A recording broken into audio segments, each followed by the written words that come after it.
Briefly, we're glad to report for the second day in a row we have no new hurricane-related or storm-related deaths to report. That is good news. Outages right now are 51,446. I remind you, this is down out of 3 million customers, boxes that is. We had 1.3 million of them out, and now we're down to 51,446.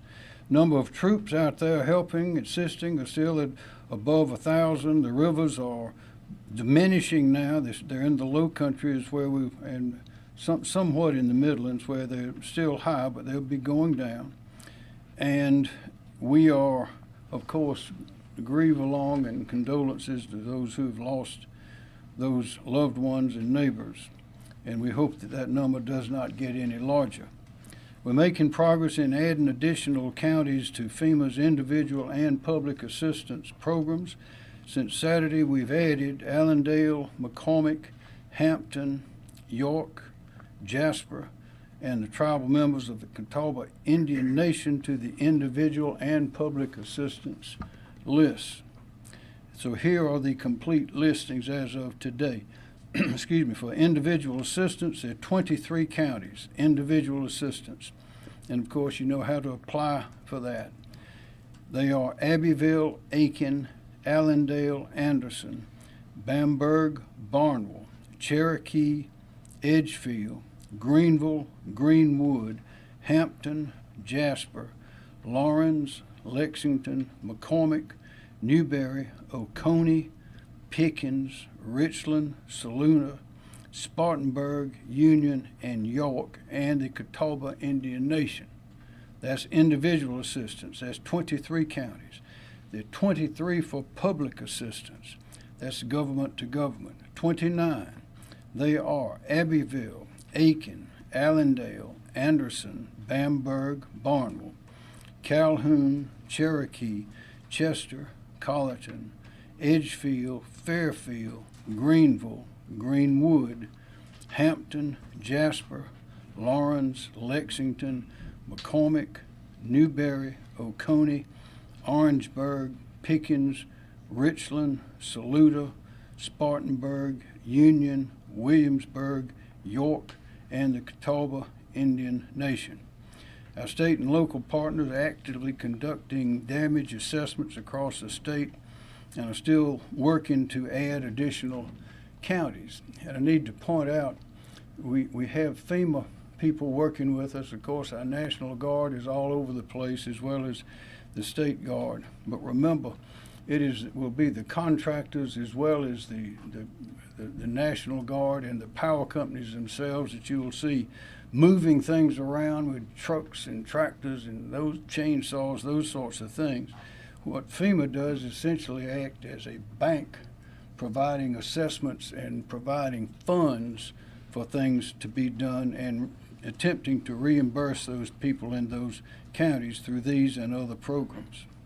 In addition, on Friday, FEMA granted my request for public assistance to be funded at the 100% federal share for 90 days from the beginning of the storm. That's good. Ordinarily, it is 75% federal, 25% state. But for those 90 days, they will provide 100% funding for those 90 days. Then it will drop back to the 75. To further assist our recovery efforts, Team South Carolina County Days are being held. They will start this week. Team South Carolina County Days, you've heard that phrase before, will bring state and federal agencies together to provide local residents and businesses affected by the storm a one-stop shop opportunity to learn and apply for relief sources available. They will take place as follows. October 9 at Clemson's Littlejohn Coliseum. October 10 at USC Upstate Health Education Complex. On October 11th at Greenville Tech Student Success Center. Then in the week of, for those, that will be the 9th, 10th, and 11th. Then starting on the 14th, the week of the 14th and the week of the 21st, there will be additional places, and they will be announced at different times. You'll need to check to see where they're going to be, but they'll be during those 2 weeks. They'll be at Union, Newberry, and Lawrence counties, and then at Greenwood, McCormick, and Abbeville counties, then at Barnwell, Bamberg, and Allendale counties, then at Aiken, Saluda, and Edgefield counties, and then at Richland and Lexington counties. And Department Administration Director Marcia Adams, who is here today, will provide information on that. I urge everyone again to be careful about scams. There are a lot of people that go out and take advantage of people in times like these. And as Mr. Howard has told us, no one from FEMA will ever come to your door and ask you for money for the hurricane relief.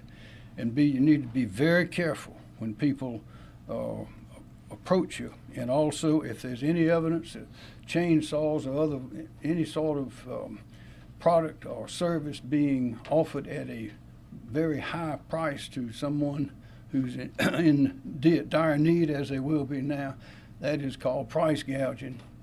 And you can call the State Law Enforcement Division, your law enforcement officers there, or the Attorney General's office for that. Finally, Hurricane Milton is up at a Category 5, which is fast and big. We don't know where it's going to go. They are predicting now that it likely will not come here, but we know that those predictions often are not accurate. We have seen many times when they've been predicted to come in our direction and didn't, and when they've been predicted to go somewhere else and did come in our direction.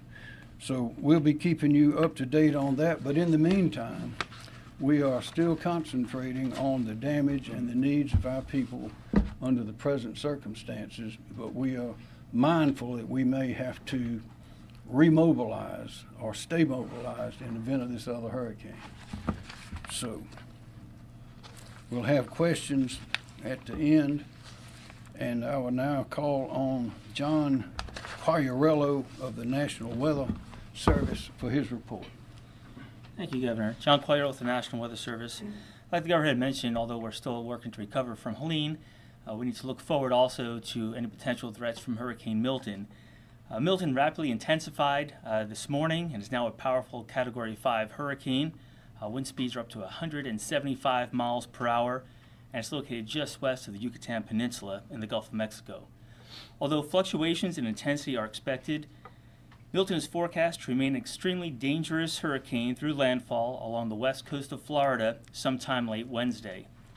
As Milton moves across the Florida Peninsula and reemerges into the Atlantic Ocean, it will become a very large hurricane, with its wind fields expanding significantly.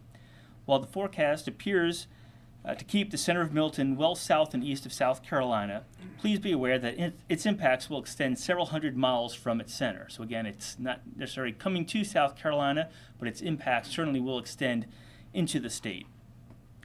As for those impacts, there will likely be a prolonged period of gusty northeast winds, possibly to tropical storm strength, along the coastal plain and in southern portions of the state, potentially knocking down some trees and power lines.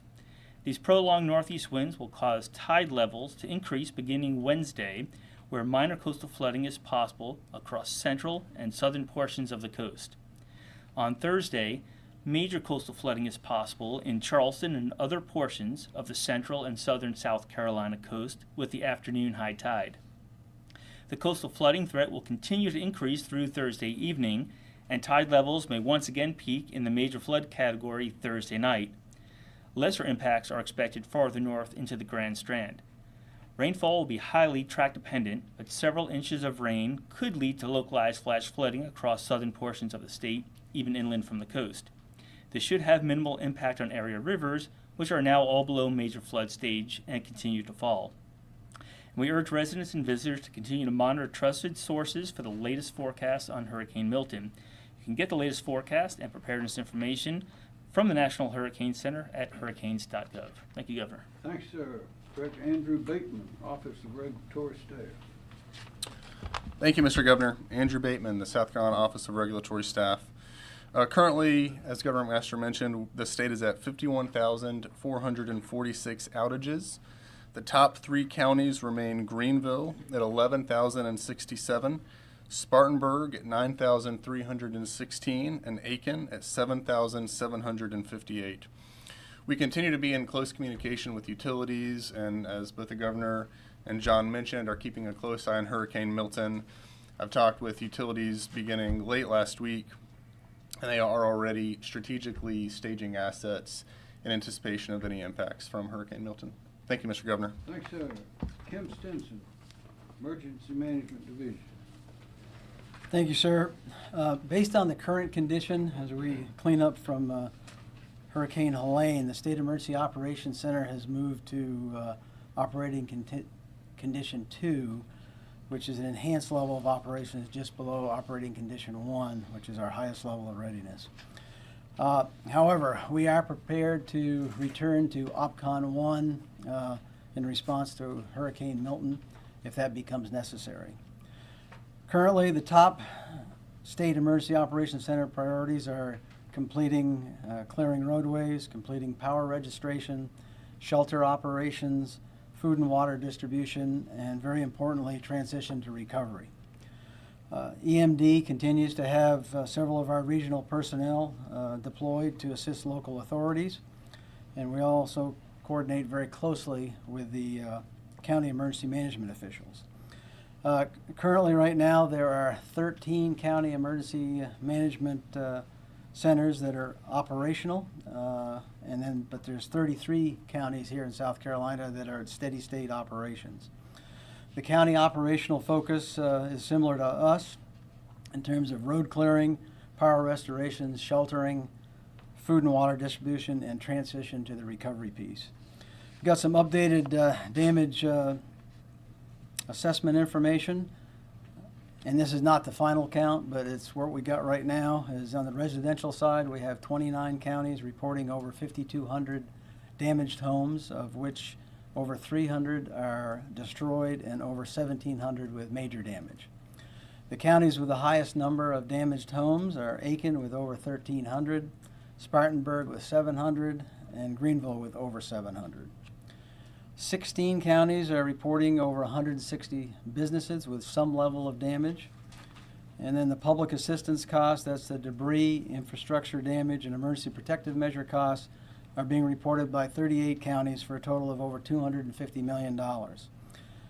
County governments are open today in all counties in South Carolina except one, and that's McCormick County.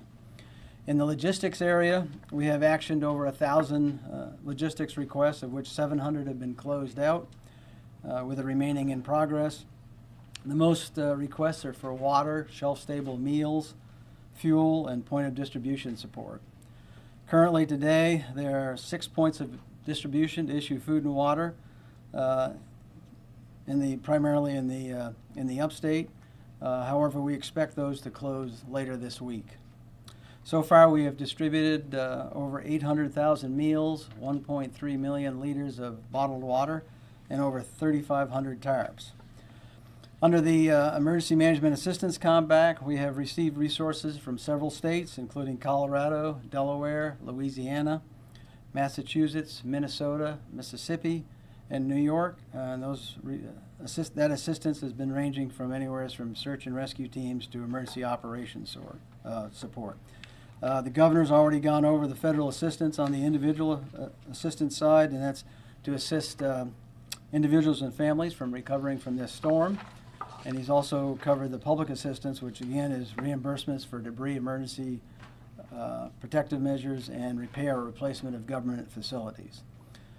And last item is we are coordinating with FEMA and the counties for opening disaster recovery centers for citizens to get questions answered and to register for federal assistance. Sir, thank you. Thank you, General Van McCarty, National Guard. Thank you, Governor. We still have over 1,100 soldiers and airmen in the South Carolina National Guard, to include members of our State Guard on duty. As we had briefed earlier, we had an EMAC through the Emergency Management Assistance Compact, where we brought in airmen from the state of Mississippi, airmen from Florida, and soldiers from New York and Michigan. The airmen from Florida were recalled to go back in support of Hurricane Milton. They left yesterday. The North Carolina the New York Guard will be leaving today, but they have been remissioned to go to North Carolina. The Mississippi Guard will be leaving back tomorrow. The Michigan Guard was en route to South Carolina, but had been remissioned to go to North Carolina. We're in the process of supporting an EMAC request from Florida to send down approximately 70 soldiers and 30 high water vehicles to assist them in evacuation processes. We're in the process of restructuring our force. As the mission demand has gone down, we'll be bringing our soldiers and airmen off duty. Many of these soldiers and airmen came from the affected counties, so it's important that we get them back to their homes. Many of them, though, need to go back to their jobs. We are preparing, though, to be able to support the state in preparation for Hurricane Milton and stand ready to support the state in any other regards. Thank you. Thank you, General. Secretary Justin Powell, Department of Transportation. Thank you, Governor. In spite of the damage that nature has been inflicted upon us, SCDOT crews continue to be blessed in getting the job done, being safe, and working with the partnerships we've made with utilities and local governments. SCDOT has shifted its focus from responding to Hurricane Helene to recovering from Hurricane Helene. On Friday, SCDOT completed cut and toss operations on all state highways outside of a few remaining power line entanglements. At present, we have 72 roads closed across the state right now. These are due to damages from the storm and not trees in the roadway. Many of the repairs are small, like shoulder washouts or drainage repairs.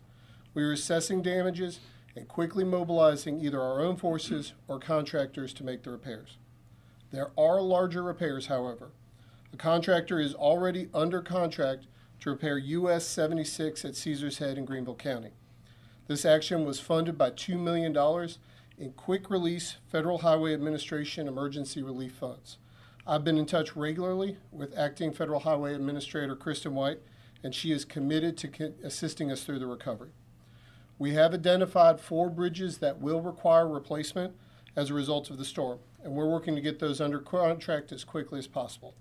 These are US 76 over the Chaga River in Oconee County, West Washington Street and South Hudson Street in Greenville County, and North Burris Road in York County. The other major issue out there is the debris on the side of the roadway. Debris crews from both SCDOT and contractors are mobilizing now. These crews will first focus their attention on our interstates and our primary routes. As they progress, they will then turn attention to our secondary roads and neighborhood streets owned by SCDOT. In 16 counties west of a line from Gaffney to Barnwell, you will see contractor debris crews on the road. SCDOT asks community members in the impacted areas to pile debris on the side of the road safely out of the roadway. We ask that debris be placed away from fire hydrants and mailboxes. Separating debris between vegetative and other debris will help us expedite the process of cleaning up our roadways. More information on debris cleanup, including instructions on debris separation, are found on SCDOT's website at scdot.org. Our crews have been working since before the storm made landfall, and we will not stop until every South Carolinian is back to normal. What nature does in a few hours takes time and money to repair and replace. I want to assure you that we are in this together, and we'll be working alongside the public as we get back to normal. Thank you, Governor. Thanks, sir. Brett Howard, FEMA. Good afternoon. Thank you, Governor. I'm Brett Howard, Federal Coordinating Officer with FEMA. We continue to work side by side with Team South Carolina, the local emergency managements, to assist the state and the disaster survivors in their greatest time of need. We have fulfilled the request for commodities and stuff to help the state get out to help the response piece, and now we're really starting to focus with the state and a very much state-led recovery. I was pleased to announce, and the governor announced, that the Catawba Indian Tribe, Jasper, and York counties were designated the other night, which was a quick turnaround due to the fast work and the great work that was done by the state to gather those damages. I want to remind everyone the quickest way to apply for FEMA assistance is disasterassistance.gov. or you can call the 1-800-621-3362 number, or the FEMA app on your phone. I do recommend disasterassistance.gov. It is the absolute fastest way to get assistance, and this is assistance for homeowners, for renters, to help with rental, temporary repair of your home, and things like that. Right now we have approved over 57 million. So thank you, media outlets that are supporting this and helping us get the word out. It is getting out. We're seeing uptick in registrations. We're getting funded, getting money out on the street. I have disaster survivor assistance teams on the ground right now working in the pod locations and anywhere that the state has designated that they need FEMA, the FEMA force out there to help registrations. As of this morning, I have 217 staff on ground. We continue to bring in more as the requirements have an uptick in recovery to make sure that we are right-sized, that we have everything and everyone on board to help the state in recovery. And in closing, I want to make sure I get this 2 points left. First point is, if you register for FEMA assistance and you get a denial letter, I want to address it right now. Do not accept the denial letter for the end-all be-all. That is not necessarily the end of your recovery. Read the letter very carefully. Don't throw it in the garbage and think you have no recourse. Read the letter. It could be something as simple as you left off the last digit of your Social Security number. Your zip code's missing. It could be something very simple.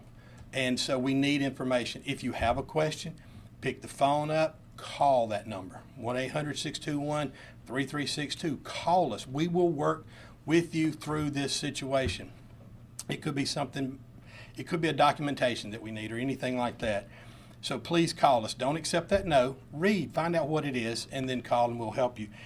The second point I wanted to make, everywhere you see a FEMA shirt in South Carolina, the locals know we're coming.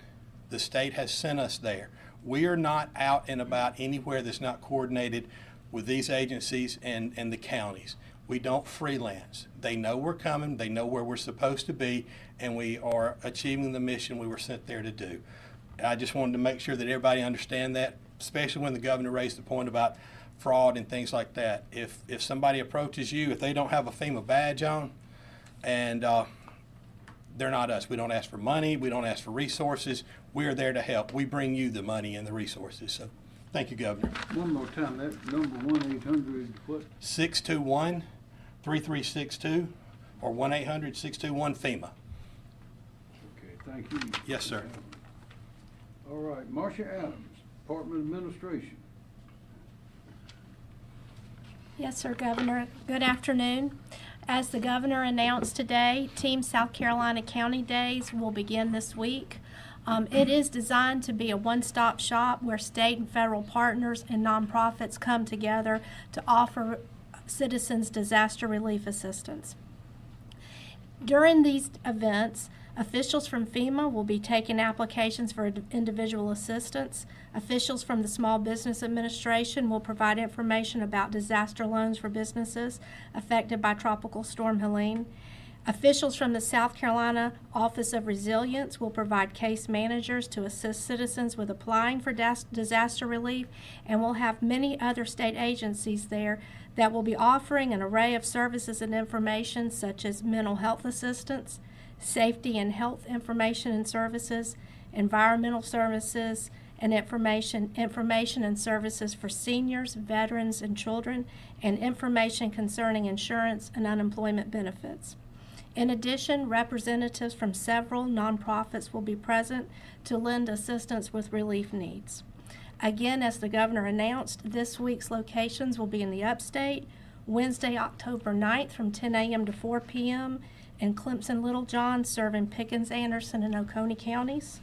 Thursday, October 10th from 10 a.m. to 4 p.m. in USC Upstate and serving Spartanburg and Cherokee counties. And Friday, October 10th, 10 a.m. to 4 p.m. at Greenville Tech, serving Greenville County. Again, additional Team South Carolina Days will be scheduled for the weeks of October 14th and October 21st for other impacted counties. EMD, the South Carolina Office of Resilience, and the Department of Administration are coordinating those locations and times, and they will be announced just as soon as we can. Thank you. Thank you, ma'am. Ben Duncan, Office of Resilience. Thank you, Governor. Ben Duncan, Chief Resilience Officer. The Office of Resilience is partnering with the 1SC Fund. The 1SC Fund is now accepting monetary donations, and they grant donations to community organizations to assist in the relief and long-term recovery efforts. In prior events, the 1SC Fund has distributed over $10 million, assisting more than 2,300 individuals with their recovery efforts. Donations can be made at 1scfund.org. Again, that's 1scfund.org. Thank you, Governor. Thank you. Mike Leach, Department of Social Services. Thank you, Governor. Mike Leach, Department of Social Services. South Carolina currently has 8 shelters open. 7 are general population shelters and 1 medical needs shelter. 98 individuals are in the general population shelter and 5 individuals are in the medical needs shelter. Our team has begun identifying specific needs for our remaining clients to work through toward long-term solutions. Our highest amount of shelters in one day during this event was 18 total shelters, 11 general pop and 7 medical needs shelter, and we had a total of 413 individuals at that point in time. Feeding operations continue through local organizations, faith-based organizations, and volunteer organizations like Operation Barbecue Relief, South Carolina Baptist Disaster Relief, and Salvation Army. Sites are in Aiken, Cherokee, Edgefield, Greenville, Greenwood, Lawrence, Newberry, Saluda, and Spartanburg. And Red Cross has a total of 58 routes or fixed feeding sites scheduled to receive meals today. SNAP mass replacement. Today, DSS requested a federal waiver for 29 counties that have met the threshold. This is for current SNAP beneficiaries. This will provide benefits to approximately 168,140 cases, or 356,873 individuals, and we are asking for 100% replacement, and we hope to get an answer from the USDA as soon as possible. Thank you. Thank you. Director Ed Simmer, Department of Public Health. Thank you, Governor. Good afternoon, everyone. Dr. Ed Simmer, Department of Public Health.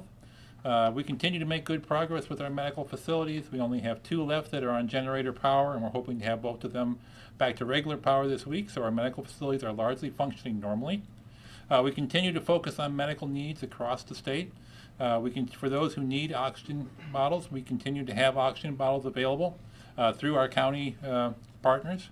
So if you are in need of oxygen, please visit our website at dph.sc.gov, and you'll find a list of counties there that have the oxygen available and how you can reach that. In addition, you may have heard that there is a factory in North Carolina that makes IV fluids that was just heavily damaged during the storm. We are working very closely with our healthcare facilities across the state to make sure we have sufficient IV fluids so that people can receive the medical care that they need. We're working with them to conserve supplies and make sure that while the federal government works with that factory to try to get manufacturing back online, no one is denied medical care because we don't have the supplies that we need. And finally, let me just note for people, as we move into recovery, this will still change people's lives. And this can be very stressful. And sometimes that stress can become overwhelming. So we've worked with our other state agency partners and the federal government to set up essentially a hurricane stress phone line, that if you're just starting to feel overwhelmed and need someone to talk to, this line is available. If you have questions about how to relieve stress, this line can help you with that too. So let me give you that number. It's 1-800-985-5990. Again, 1-800-589-5990. You can also use that with both voice and with chat so that you can reach out and find someone to talk to if you need to. With that, Governor? Say that number one more time. Yes, sir. 1-800-589-5990. Okay. Thank you, sir. Thank you. Are there any questions? Governor, have we maxed out the number of counties that could get federal assistance? No. No. where are assessments taking place? Who wants to answer that? We're looking at several counties right now, at least 4. We've got, let's see.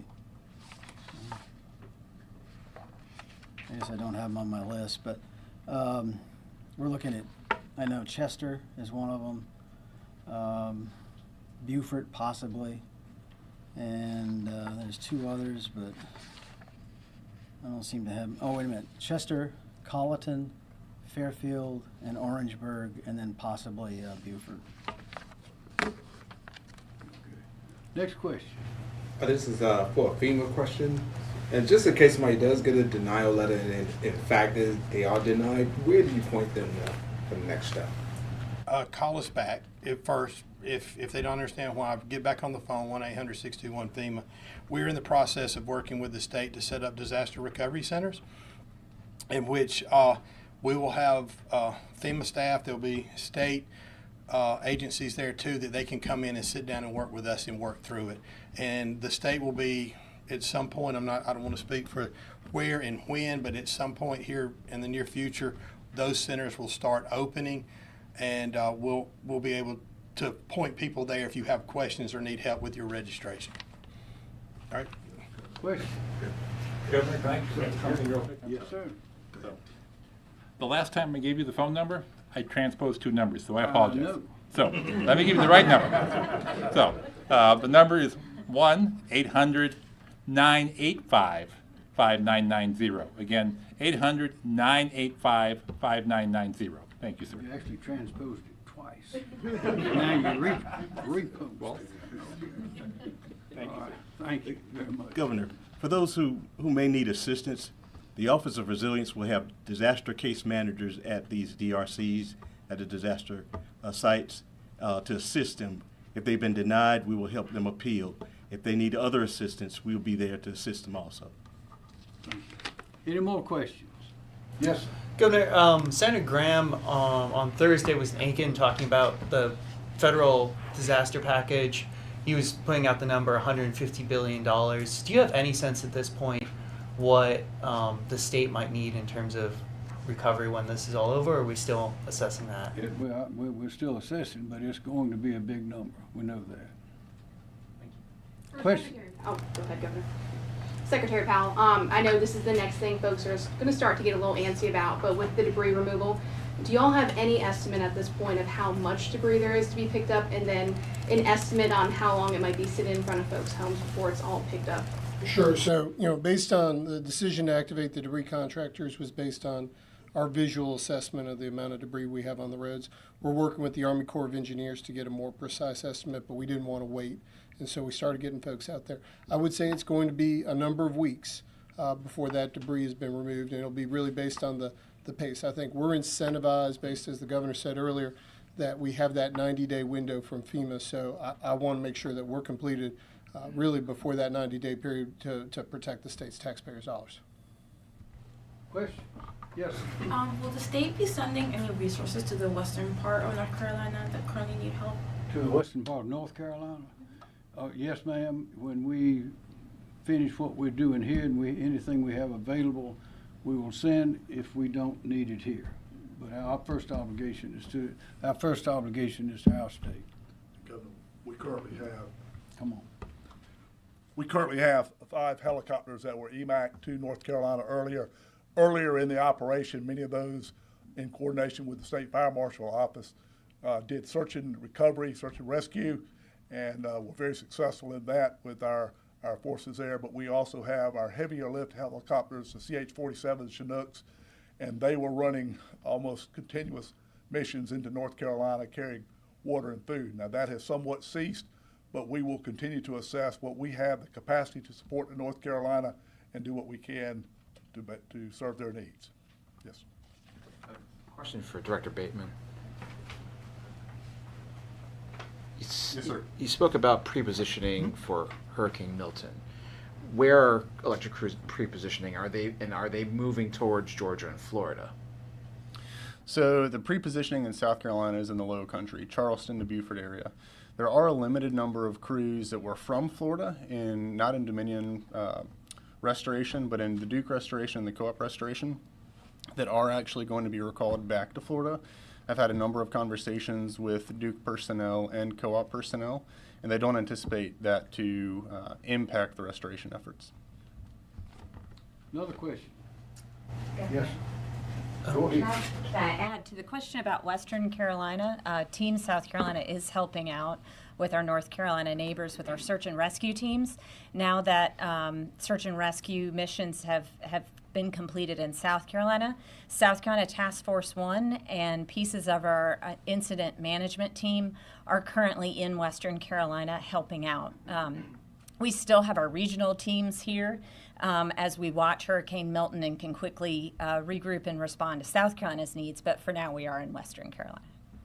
If you've been watching, there's a lot of help going on around the country. People that don't need their particular forces will send them somewhere else, and if it turns out they need them, they bring them back, and we all reciprocate, and it works very well. 2 more questions if there are any. Governor, you mentioned McCormick County is still completely, the county government is still closed. Does that apply to state offices as well in that county? And do you have a sense of when they might reopen? It does not apply to state offices. Who wants to answer that? Kim? No idea really when McCormick, they're pretty hard hit, but I would expect that sometime this week that they would open back up. Director Stintz, if you stay up, you said 4 counties are currently being assessed. Is that going to be for individual assistance or public assistance? It'll be both for debris and emergency protective measures under public assistance. What about it? And also individual assistance as well? Oh, yeah. Okay. That's the primary focus right now, is making sure that people get the assistance that they need.